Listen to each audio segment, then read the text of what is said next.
저는 여러분과 함께 광풍 속의 하나님, 이런 제목을 가지고 오늘 주님의 말씀을 증거하고자 합니다. 저는 이 말씀을 여러분에게 전하기 앞서 한 가지 질문을 하고 싶어요. 여러분은 지금 여러분의 인생이 순항 중인가요? 아니면 어떠한 어려운 지점에 딱 서 있나요? 근데 우리가 성경을 보면요, 아무리 우리가 보기에 평안한 인생을 살아가는 것 같은 사람일지라도 언제라도 예고 없이 인생에 광풍을 맞이할 수 있다고 말씀을 하십니다. 여러분, 모든 위기는 그렇게 와요. 여러분, 세상 살다 보면 여러분 부러운 사람 없어요? 있잖아요. 부러운 가정도 많을 거예요. 그러나 아무리 그런 인생이라도 보장받은 인생은요 하나도 없어요.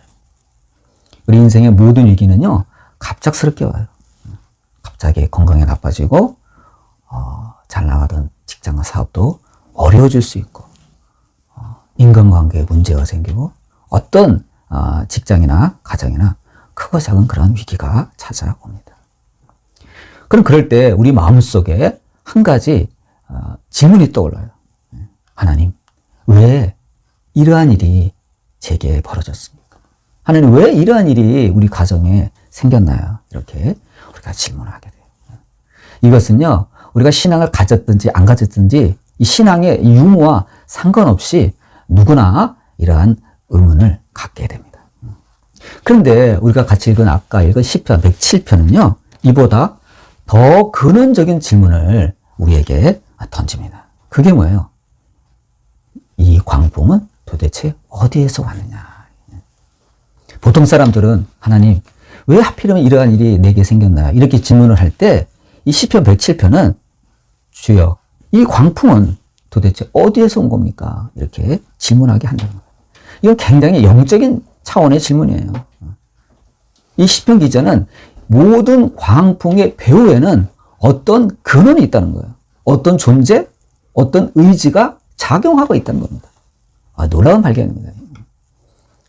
저는 여러분과 함께 이 본문을 통해 이러한 문제의 답을 함께 찾아가려고 하는 것입니다.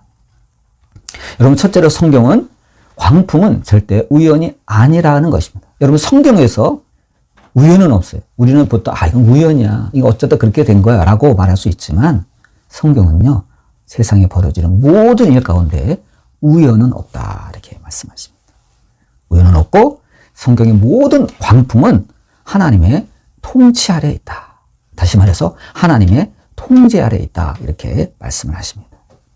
그러니까 여러분, 평안도요, 광풍도요, 그 출처가 어디냐? 다 하나님이에요. 우리 하나님이 나는 평안도 짓는다 그랬어요. 나는 어두움도 짓는다 그랬어요. 수수께끼예요. 여러분, 하나님의 역사는 수수께끼예요. 본문의 내용은 이스라엘 뱃사람들이 수천 년에 걸쳐서 바다에서 겪었던 이 광풍 때문에 이 죽을 뻔한 상황을 묘사하면서 경험을 지금 이야기하고 있는 거예요. 그런데 그들이 그 위기 가운데 하나님께 부르짖었을 때 그 인생의 큰 위기를 넘겼다는 거예요. 하나님의 놀라운 응답을 체험했다고 지금 여기 기록해 나왔습니다. 이들은요 이렇게 기록을 했어요. 여호와께서 행하신 일들과 그의 기이한 일들을 깊은 바다에서 보나니. 깊은 바다에서 봤대요, 그거를. 여호와께서 명령하신즉 광풍이 일어나 바다 물결을 일으키시는도다, 이렇게 기록을 해놨습니다. 여기서 깊은 바다라는 표현이 나오죠. 깊은 바다. 놀랍게도 이 시편 기자는요 하나님의 이 기이한 일들을 평온한 항구에서 보는 게 아니라 깊은 바다에서 보았다는 거예요. 그러면 여러분, 우리는 하나님을 만나게 되는 그 계기가 안전하고 편안한 그런 생활 가운데, 그러한 장소에서 만나는 것이 아니라 우리가 아무것도 할 수 없는, 우리가 손을 쓸 수 없는 그러한 극한의 자리에서 하나님을 만나게 된다는 거예요, 여러분. 즉 광풍은 하나님께서 내리신 명령의 결과라는 것입니다. 하나님, 왜 광풍을 내리세요? 광풍 안 불게 하시면 좋잖아요. 그런 의문을 품을 수 있죠. 그런데 그거는요 하나님의 영역이에요. 이와 같은 원리가 욥기에서도 나오죠. 여러분 욥기 잘 알죠? 욥의 고난도 어느 날 막 광풍처럼 몰아쳤지만 그것은 우리가 자세히 보면 하나님의 통제 가운데 있었어요. 이런 광풍이 몰아쳐도 이게 어떤 인정사정 없이 몰아치는 것 같지만 그럼에도 불구하고 이 광풍은요 일정한 통제 가운데 있다는 걸 알아야 돼요. 그리고 이 광풍은요 어떤 목적이 있어요. 계속 몰아치는 게 아니에요. 어떤 목적을 이룰 때까지 진행되고 그 다음에 어떻게 되죠? 사그러들어요. 하나님의 통치 가운데 있는 거예요. 욥의 고난은 사탄의 공격이었지만 그 사탄조차 하나님의 손아귀 안에 있었어요. 다 좋은데 욥의 생명만은 건들지 마. 이게 금지선이었어요. 그렇지만 보통 사람들은 어떻게 되죠? 아유 이제 죽는구나. 이제 끝났구나. 그런지도 모르고 공포심 느낍니다. 그래서 26절에 보면 기가 막힌 장면이 나요. 그들이 하늘로 솟구쳤다가 깊은 곳으로 내려가나니 그 위험 때문에 그들의 영혼이 녹는도다. 여러분 배가 얼마나 그 광풍 때문에 하늘로 치솟았으면 그 파도 때문에 또 반대로 밑으로 바닷속으로 꼬꾸라지면 그것 때문에 그들의 영혼이 간담이 녹는다는 거예요. 지금 이제 죽었구나 하는 거예요.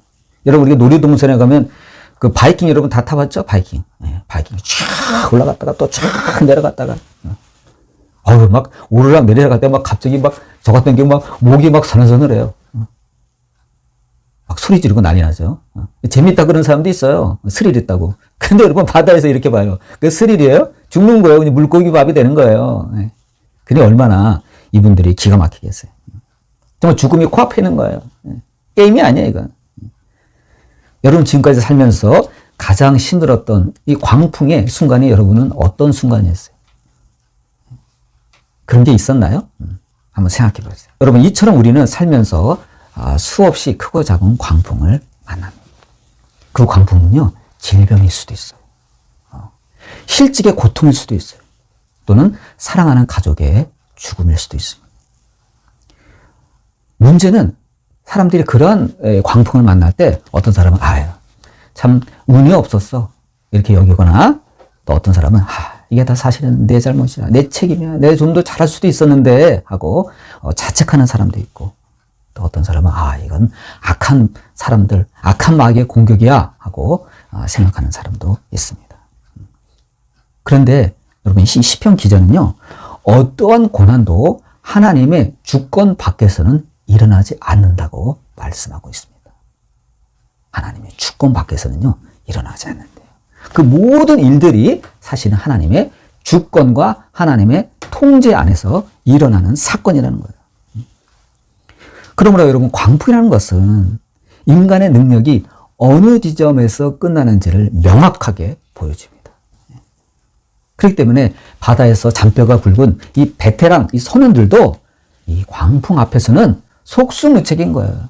이것은 우리가 할 수 있는 게 아니야. 이것은 우리가 핸들링 할 수 있는 게 아니야. 그렇게 돼버리고 있다는 것입니다. 그러므로 여러분 우리에게 인생에 이 광풍이 찾아올 때 가장 먼저 물어야 될 질문이 뭐죠? 왜 이런 일이 내게 생겼느냐? 이것이 아니라 먼저 이 광풍의 배후에 나에게 도전해오는 이 광풍의 배후에 하나님의 손길이 있느냐? 이걸 물어야 돼요. 이게 신앙인의 자세예요. 다시 말합니다. 내가 당하고 있는 이 광풍의 배후에 하나님의 손길이 있느냐는 거예요. 이걸 물어야 된다.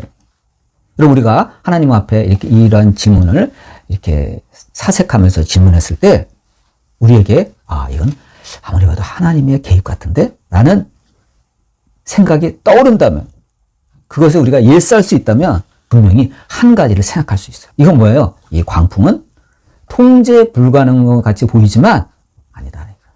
이 광풍은 하나님의 손 안에 있기 때문에 얼마든지 이 광풍은 그치게 할 수 있다는 확신이 들게 되는 것입니다. 이게 굉장히 중요한 거예요. 얼마나 당연히 모릅니다. 여러분 둘째로 성경은 인간의 가장 깊은 절망의 자리가 사실은 하나님을 만나는 자리라는 것입니다. 이 폭풍 속 인간의 상태를 성경은 다음과 같이 말합니다.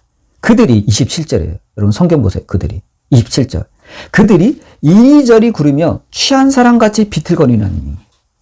술 한잔도 안 했어요. 근데 지금 워낙 광풍이 세기 때문에 배 안에서 사람이 이리 쏠리고 저리 쏠리고 이리 넘어지고 저리 넘어지고 술 취한 사람같이 막 비틀거리는 거야 지금. 막 굴러다니고. 그들의 모든 지각이 혼돈하도다. 이렇게 성경은 증언하고 있습니다. 베테랑 선원들인데 그들의 기술과 경험이 이 광풍 앞에서 완전히 지금 무너진 거예요. 여기 지금 굴러다니고 있어요, 지금. 그 잘난 선원들이 굴러다니고 있는 거예요. 비틀거리고 지금. 그런데 바로 이 지점에서 28절에 사건이 일어납니다. 뭐예요? 이에 그들이 그들의 고통 중에 여호와께 부르짖음에 하나님께 부르짖었대요. 그가 그들의 고통에서 그들을 인도하여 내셨다. 이렇게 말씀합니다. 여기서 부르짖었다는 이 단어는요, 옛날에 이스라엘 백성들이 애굽의 압제에서 시달릴 때 하나님께 부르짖었다는 그 단어와 동일한 단어예요. 하나님께 애통하면서 이렇게 부르짖은 거예요. 그러므로 여러분 우리는 솔직히 인정해야 됩니다. 여러분 우리는 대부분 평안할 때 하나님을 찾나요? 하나님을 좀처럼 필요로 하지 않습니다. 여러분 사업이, 직장생활이 원만하게 잘 진행될 때 하나님을 찾나요? 그렇지 않잖아요. 여러분 가정이 평안할 때, 근심 걱정이 잦아들 때 우리가 하나님을 찾나요? 건강이 아주 좋을 때 하나님을 찾나요? 안 찾잖아요. 우리가 하나님을 알기는 알지만 하나님을 찾지는 않습니다. 오늘도 주일이지만 우리가 주일을 맞이해서 하나님 전에 예배드리러 왔죠? 어떻게 보면 이것도 습관적으로 하나님 앞에 행하는 것일 수도 있어요. 얼마든지 그렇게 될 수 있어요. 하기는 해요. 하나님을 알긴 알아요. 그러나 절박함으로 하나님을 찾지 않는다는 말씀입니다. 여기 시편에 오는 선원들도 마찬가지예요. 순풍에 돛단듯이 가는데 뭐 하나님을 찾을 필요가 있어요. 당연한 거 아니에요? 우리 능력 아니야? 이러고 있는 거예요. 안주하고 있는 거예요. 그들은 파도의 특성을 잘 알고 바람의 방향도 잘 알고 배도 잘 다룰 수 있는 그러한 노련한 사람들이에요. 여러분 세상에 노련한 사람들이 얼마나 많은데 어떤 분야에서 뭐 20년이고 30년이고 잔뼈가 굵은 사람 많아요. 그런 사람도 아주 자신만만해요. 내가 여기 전문가야. 그런 사람도 많아요. 이 선원들도 그랬던 거예요. 그래서요 하나님을 찾지 않았어요. 그러나 광풍 앞에서는 완전히 지금 무력화되는 거예요. 그래서요 하나님께 그들이 부르짖었다는 겁니다. 하나님을 찾은 거예요. 여기서 우리는 우리에게 한 가지 질문을 해야 됩니다. 왜 나는 고통이 임하에서만 하나님을 찾게 되느냐는 거예요. 왜 나는 꼭 이렇게 어려움을 당해서야 비로소 하나님을 찾게 되는 거지? 한번 생각해 보시기 바랍니다. 이러한 질문은요, 우리의 본성을 잘 알게 해요. 사람이 평안할 때는요, 마치 우리가 하나님 없이도 살 수 있다는 착각에 빠지게 됩니다. 여러분, 마귀가 그렇게 해요. 야, 뭐, 기도하냐? 뭐, 말씀 뭐냐? 뭐, 하나님께 뭐 매달 필요가 있어? 뭐, 잘 되잖아. 뭐, 능력이 있잖아. 마귀가 우리 속이는 거예요. 하지만, 광풍이 오면요, 그 착각이 깨져요. 마귀한테 속았다는 것을 알게 돼요. 아니, 나 자신에게 속았다는 것을 알게 돼요. 그렇다면 여러분, 하나님께서 광풍을 허용하신 이유가 뭡니까? 그것은요, 내 혼자 힘으로 살 수 있다는, 내 힘으로 구원받을 수 있다는 이런 엄청난 착각을 깨뜨리시려고 하나님께서 광풍을 허용하신 겁니다. 그리고 하나님만 의지하게 하는 거예요. 그렇기 때문에 여러분, 신앙의 연륜이라는 것은 평온한 시절에 쌓이는 게 아니에요. 여러분, 교회에서 어디 볼 때, 야, 저 사람 참 신앙이 대단해. 어떻게 저럴 수가 있지? 그런 사람들 한번 간증 들어보세요. 대부분요, 죽을 뻔했던 사람이 한두 번이에요. 죽었다가 살아난 사람들이에요. 큰 고통을 겪은 사람들이에요. 자식 문제로 그렇게 됐든, 본인의 뭐 건강 문제로 그렇게 됐든, 사업상의 문제로 그렇게 됐든, 몇 번 죽었다 살아난 사람들이에요. 그런 사람들이 신앙의 연륜이 굉장히 깊어요. 왜요? 우리가 볼 때, 이 사람의 이 신앙의 연륜이라는 건요, 광풍이 불 때 드디어 그거에 맞서 싸우다가 신앙의 연륜이 깊어지는 거예요. 그래서 연륜이 쌓인 그 신앙인들은요, 다음과 같이 고백을 해요. 내게 그때 그 광풍이 없었더라면 나는 하나님을 알지 못했을 것이다. 이렇게 고백을 합니다. 셋째로 하나님의 광풍은요, 배를 파괴하기 위해서가 아니라, 우리 인생의 배를 시켜버리기 위해서가 아니라 우리를 평안이 넘치는 항구로 인도하기 위해서 하나님은 광풍을 사용하시는 겁니다. 여러분, 광풍은 우리에게 때때로 방향을 묻습니다. 너는 지금 어느 쪽으로 가고 있지? 광풍이 우리에게 묻는 거예요. 여러분, 광풍을 당했으면서도 이러한 생각이 안 드는 사람은 이건 좀 문제가 있는 거예요. 광풍이 몰아칠 때 광풍의 유익 중에 하나가 뭐예요? 그거예요. 아무개야, 너는 지금 어느 방향으로 가고 있지? 가는 방향이 맞아? 이거를 지금 우리에게 광풍을 얘기하고 있다는 겁니다. 너가 향하는 지금 목적지가 하나님께서 기뻐하시는 목적지일까? 이것을 우리에게 묻는다는 거예요. 너 지금 어느 쪽으로 가고 있냐고. 이러한 통찰은요, 구약의 요나서만 받아 알 수 있어요. 여러분, 요나서 잘 알죠? 요나가 하나님의 명령을 어기고 니느웨로 가라 그러는데 지금 다시스로 가고 있어요. 하나님이 원하시는 쪽이 아니죠. 그래서 하나님께서 요나에게 요나가 가는 길에 광풍을 보내십니다. 그리고 큰 물고기로 하여금 요나를 삼키게 하십니다. 그래서 그 요나가 드디어 방향을 니느웨로 바꾸게 됩니다. 이처럼 여러분, 하나님의 광풍은 우리가 잘못 가는 방향을 수정하게 하는 거예요. 우리가 차량에 다는 내비게이션 잘 알죠? 여러분, 우리가 어디 갈 때 내비게이션에 설정을 하고 가잖아요. 근데 우리가 착각해서 다른 길을 접어두면 내비가 가만히 있나요? 경로를 재탐색합니다. 그러잖아요. 그런 음성이 나오잖아요. 이때 내비게이션 하는 일이 뭐예요? 운전을 포기시키는 게 아니잖아요. 그게 아니라 새로운 경로, 잘못 갔기 때문에 원래 설정한 경로를 찾아주는 역할을 하는 것이 내비잖아요. 그리고 하나님도 그거예요. 하나님이 각 사람에게 원하시는 그 설정이 있습니다. 그걸로 하나님께서 몰아가시는 거예요. 이러한 과정에서 어떤 사람들은 내가 잘못 길을 들어섰네 하고 바로 깨닫고 수정하는 사람이 있어요. 근데 어떤 사람들은요, 안 해요. 계속 지금 하나님이 사인이 내리고 있어요. 너 지금 잘못된 길을 가고 있어. 너 지금 어디로 가고 있는 거야? 얘기해도 고집부립니다. 이거 맞는데요? 막 고집부려요. 네. 이런 사람이 있어요, 여러분. 그런데 이런 고집을 부리는 그 설정을 포기하는 일은요, 굉장히 어려워요. 어떤 사람은 차라리 죽으면 죽었지 못하겠다는 사람도 있어요. 요나가 그랬잖아요. 내 차라리 죽으면 죽었지 난 니네는 못 가. 이런 사람이 있어요, 여러분. 그럼 어떻게 된 거죠? 광풍이 사정없이 길어지는 거죠. 사정없이 길어져요. 하나님 광풍을 보내는 것은 야야야, 궤도를 수정해. 너 잘못됐어. 방향 수정해. 근데 막 고집부려. 그럼 어떻게 돼요? 맨날 그 타령인 거야. 10년이고 20년이고. 광풍이 계속 쫓아오는 거야. 안 지쳐요, 하나님의 광풍은. 그렇기 때문에 여러분, 이 자신의 이 고집을 내려놓는 거는요, 죽기보다 더 힘든 일은 이룰 수 있어요. 그냥 자의 죽음을 요구하는 거예요.